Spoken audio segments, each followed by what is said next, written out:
さあ始まりました絶望禁止バラエティピロライブということでね、ちょっとこれリニューアル回になるんですけども、ここからねちょっと新しいスタイルでやっていきたいなと思います。ゲストを招いてですね、この業界の、絶望した話、希望あふれる話、いろんなお話をしていきたいと思います。本日のゲストはこの方、通常名物の小高勝隆です。よろしくお願いします。はい、よろしくね。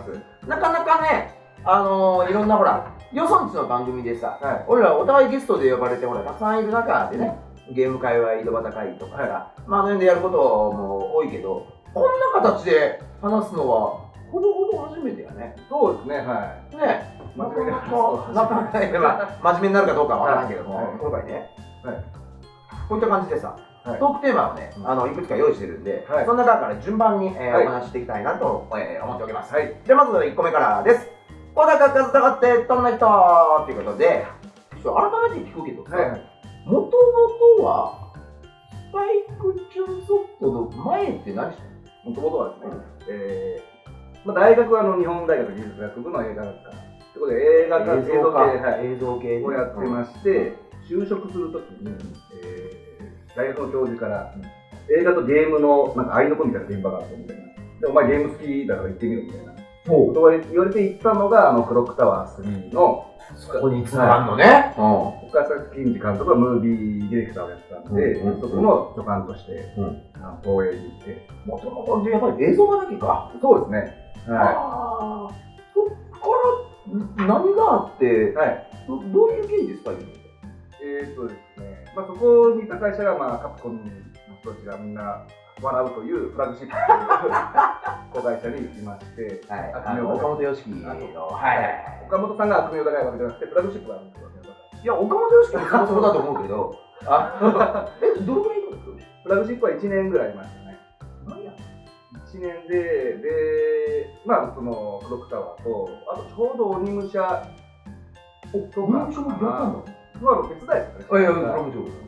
ただそのフラグシップ、これ違う会社でも潰れた会社ですけど、フラグシップはカプコンからシナリオの印税をもらってたんで、めちゃめちゃ金があって、岡本良樹すごいよね、あの人ね。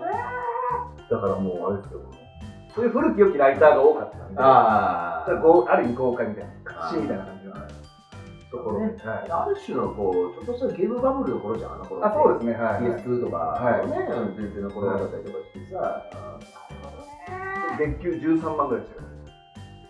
ガリガリやな。そうですね。だからもう深作金次の現場も、深夜作業組って書くが作で有名なことで深夜作業組。なるほどなるほど。本当36時間ぐらいずっと働くんで、1時間入っても1時間働いても俺たちジュース買えねえなって話をしてて。時給換算する。1時間かかってもジュース飲めねえのかっていう絶望的な。あの時代だね。コンプライアンスとかないよね。法律もね、正直言うと今みたいなところもなかったしね。そうですね。そっからそれでフラグシップをやめて、自主映画を撮りながら、フリーでゲームのシナリオの仕事を受けてて、で、自主映画の方がだんだん頓挫しちゃったというか、あんまり出なかったんで、ゲームシナリオの方がむしろうまく軌道に乗ってたんで、こっちでやっていこうというふうに思って、じゃあそこからゲームの方に。そうですね、気持ち的なシフトをして、で、ただ僕はもともとすごい映画やってた時はオリジナルを作りたいっていう、みんなそこあれがあったんで、フリーで仕事を受けてても、オリジナルなかなか作れない。絶対作れない。そりゃそうや、自宅やからね。絶対作れないんで、もうどっか会社を受けようと思って、で、スパイクとかアトラスとか、その時に受けて。どうですか？アトラス受けて、結局2時、3時ぐらいまで実は行ったんですけど、アトラスやっぱ遅いんですよね。わかる。現場が忙しいせいか。で、それで次の面接来てくださいって言われた時には、もうスパイクに入るのが決まっちゃってて、もうじゃあ自宅でって。そうですね。で、スパイクはやっぱその頃の喧嘩番長とか侍とか、ああいうのしかなかったんで、これだったら同じ曲の方がそうなんですけど、いう自信があったので、もうスパイクに入ろうと思って、で、入りました。スパイク入った時の、いわゆる、役割って、ゲームデザイナーでは入ったの？そうですね。企画ってこと？企画ですね。企画の中でもやっぱ文章系の人がちょうどいなかったらしくて、物書き系のね。はいはいはいはい。だからそういう意味では僕はフリーの頃は全く使用書とかも出ないし、エクセルとかもワードとかも触れ、ワードは触れるけど、パワポも触れなかったんですけど、まあ企画職として入って、でも基本的なシナリオをやりながら、まあたまにエクセルで基本、まあ企画の色とかゲームデザイナー的なところはほとんどスパイクで学びました。スパイク入って一番最初の仕事って何？一番最初がドラゴンボールのスパーキング。そっちか。まさかのバンダイナムコ帰ってきた。まあ当時バンダイが。そうですね。そうだね。スパイクも入社するまでドラゴンボールとかバンダイの仕事してるって僕知らなかったんですよ。あんま表だって言ってなかったんですよね。そんなに言ってなくて、全く分かんなくて、中でびっくりして。ドラゴンボールかと思って。でもドラゴンボールだけじゃないでしょ。スパイク結構バンダイの仕事やってたよね。でもその時は結構ワンチームぐらいでスパーキングでしたね。もう以降になるともっと人が増えてったんで、いろいろ複数受けるようになってますけど、今は当時はね。当時はそうですね、50人ぐらいだったかなぐらいでみんなで作ってるんですかね。そっからまあ言うと代表作「弾丸論破」立ち上がるまでってじゃあいろんなプロジェクトで経験積みながらってこと？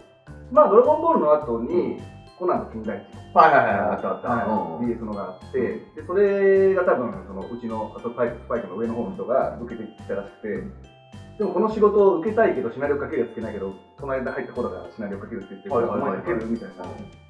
そんな簡単にこのでかい仕事を入ったばっかりで振っていいんだと思って。まあけどゲーム会社あるわけやね、そこね。よっぽど受けたいんだろうなみたいな。受けたいというかつながりもある。いやいや、そりゃそうだよ。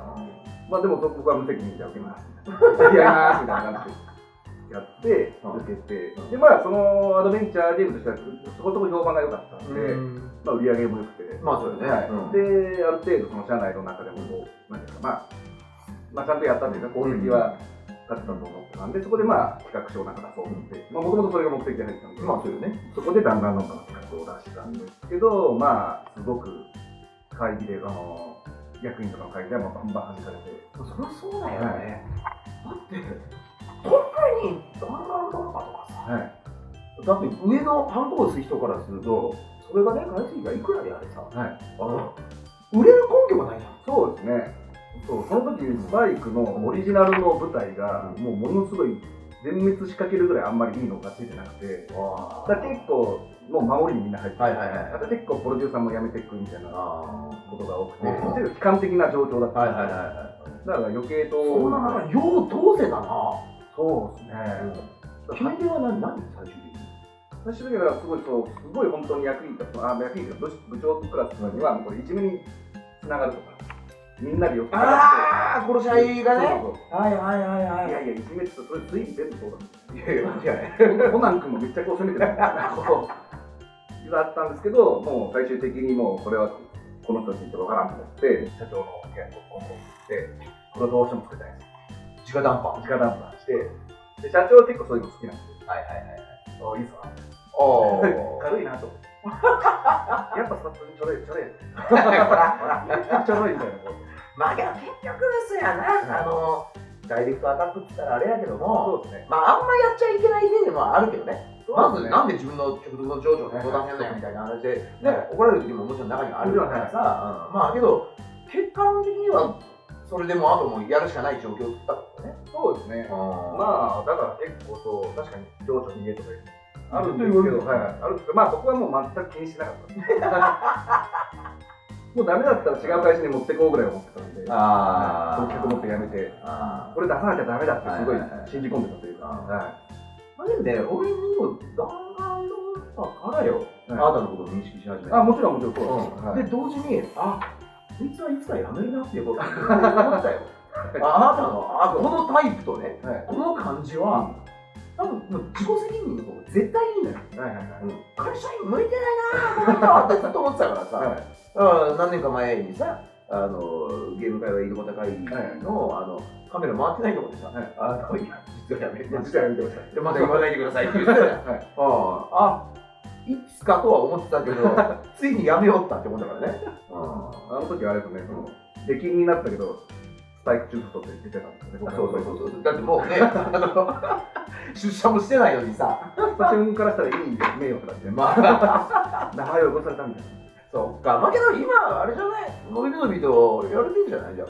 そうですよなってからさ、はい。まあ好きなことっていうか、まあスパチュンでももちろん好きなことをやらせてもらってたし、まあ今もプロジェクトスパチュンとかやってますけど、まあもっといろんなことやりたいっていうのが、まあある程度やっぱスパチュンもね、角川トワンゴのまあ子会社というかではありますし、それなりにでかい会社なんで、まあいろいろあるから、それよりはもっとこう思いついたらすぐやるぐらいの感じのスピード感を持ってやりたいなっていうのがあったんで、まあそういう意味ではすごい今は。それはさせてもらってますね。合ってるよね。そうですね。合ってると思うよ。あと今のスタイルの方が。まあだからもともと回線の時代からまあいつの壁でもいいやと思ってたんで、まあそれが今の方がだから逆に気楽になったっていうか。まあ。俺らこの会社のメンバーだけにすればいいんだけど。他はしなきゃ済むみたいな。